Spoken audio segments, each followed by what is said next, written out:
I'm going to be replacing the flapper on a Briggs Vacuity Toilet, and I'm going to be using the Korky flapper that's designed specifically for this model, and I'll put the model number for the flapper underneath the video.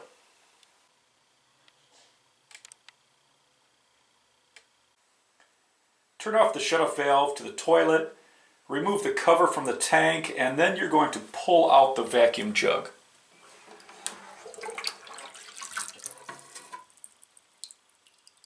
Remove the chain from the handle and then pull off the old flap from the posts on the flush valve.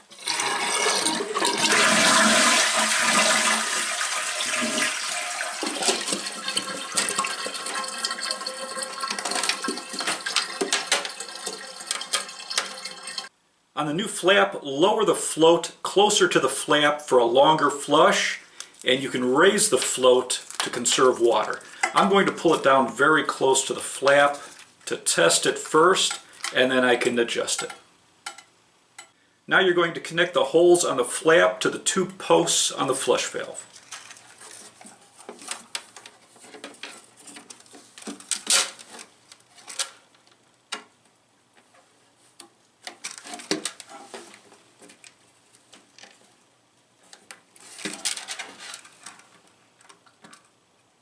When you attach your chain to the handle, you only want about a 1/4 inch of slack in the chain, no more than a 1/2 inch of slack, and you want to connect the hook to the hole that's directly above the flap.